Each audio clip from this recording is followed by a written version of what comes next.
নমস্কার, আপনারা দেখছেন রয়্যাল বাংলা আর আপনাদের সঙ্গে আমি রয়েছি সন্দীপন।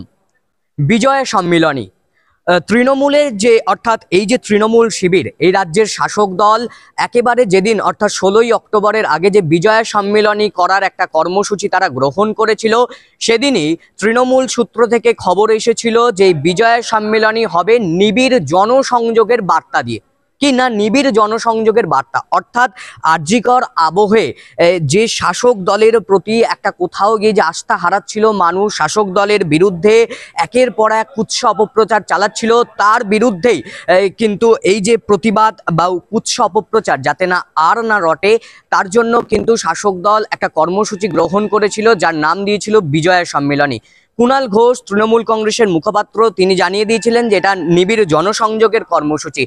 এবং বিজয় সম্মিলনী যেদিন অনুষ্ঠিত হওয়ার যে কর্মসূচি গ্রহণ করা হয়েছিল, সেদিন একেবারে তৃণমূল শিবির থেকে জানানো হয়েছিল যে অভিষেক বন্দ্যোপাধ্যায় সাধারণ সম্পাদক, তিনি যে লোকসভা ভোটের প্রচারে এসে বলে দিয়েছিলেন যে যারা পুরানো কর্মী, যারা তৃণমূলের পুরানো কর্মী, তাদেরকে কিন্তু সংবর্ধনা দিতে হবে এবং তার সাথে যারা তৃণমূলের নিষ্ক্রিয় কর্মী রয়েছে তাদেরকেও কিন্তু শাস্তি দিতে হবে।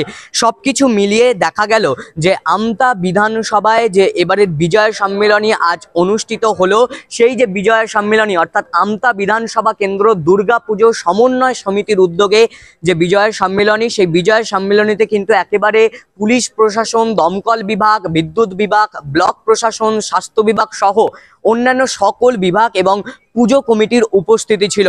এবং সেখান থেকে বিধায়ক কার্যত বার্তা দিলেন যে একেবারে সকলে মিলে একসাথে পথ চলতে হবে এবং যাতে কোনো না বিশৃঙ্খলা সৃষ্টি হয়, শৃঙ্খলাবদ্ধ জীবনযাপন যাতে মানুষ করতে পারে এই বিধানসভার, তার বার্তাও কিন্তু দিলেন।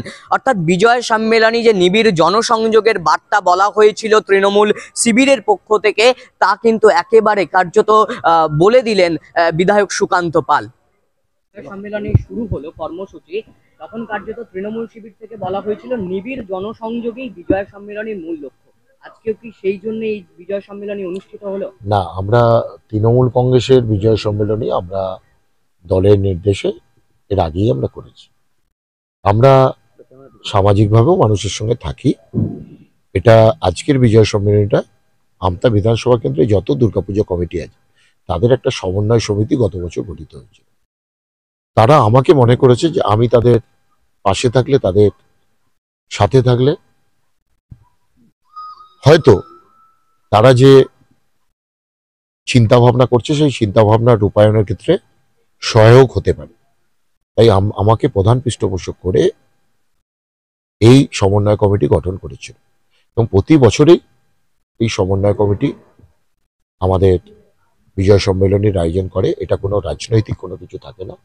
রাজ্যের মাননীয় মুখ্যমন্ত্রী তিনি যেভাবে এই দুর্গাপুজো সংগঠনগুলোকে আর্থিক সহায়তা দিয়ে অ্যাকচুয়ালি দুর্গাপুজো সংগঠন গুলো লাভবান শুধু হয় না, সাধারণ মানুষের কাছে সে টাকা ফিরে আসে এবং রিসাইকেল হয়। দুর্গাপূজাকে সামনে রেখে হাজার হাজার কোটি টাকার ব্যবসাও এই বাংলায় সংগঠিত হয়। তো আজকে পুজোর সংগঠনের সমস্ত 5 জন 6 জন 7 জন করে আমাদের সদস্যরা, কর্মকর্তারা এসেছিলেন।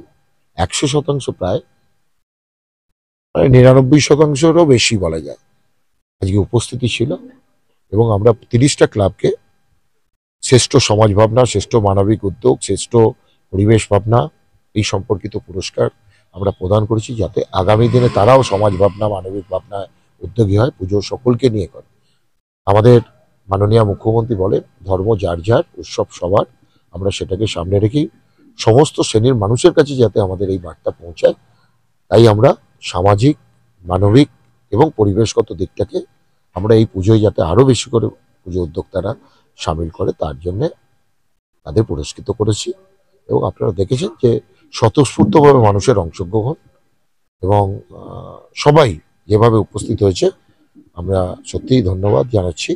যে এই পুজো সংগঠনের ক্ষেত্রে আবার দেখা গেছে যে পরিবার ছেড়ে, পরিজন ছেড়ে পুজোয় পরিবার একা রাস্তায় তাদের মতো করে পুজো দেখে, কিন্তু পুলিশ প্রশাসন যাতে নির্বিঘ্নে পুজো সংগঠিত হয় তার দায়িত্ব পালন করে, ফায়ার ব্রিগেড করে, বিদ্যুৎ বিভাগ করে, স্বাস্থ্য বিভাগ করে, সিভিল অ্যাডমিনিস্ট্রেশন করে, তাদেরকেও আজকে আমরা সাংবাদিকরাও করে এই তথ্যগুলো পরিবেশন করে, যেটা পুজোকে কেন্দ্র করে যে একটা মানুষের উচ্ছ্বাস, উদ্দীপনা, আনন্দ সেটাকে তুলে ধরে।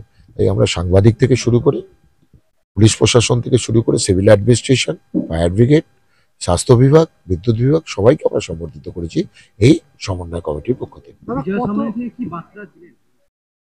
বিজয় মানে বিজয় মানে সম্প্রীতি, বিজয় মানে আরো সংঘবদ্ধভাবে থাকা, আবার আগামী দিনের জন্য নতুন করে এগিয়ে চলার মানসিকতা গড়ে তোলা, যাতে ভেদাভেদ না থাকে, কারোর কোনো রকমই ভেদাভেদ না থাকে। সেটাই আমাদের এই বিজয়ের লক্ষ্য। মিলন একটা ক্ষেত্র, সেটাকে আমরা আরো মানুষের কাছে তুলে ধরেছি। আজকে 130টা কমিটিকে করা হয়েছে। আমাদের বিধানসভা কেন্দ্রে 2 শতাধিক পুজো হয়। আজকে 2 শতাধিক পুজো সংগঠন অংশগ্রহণ করে।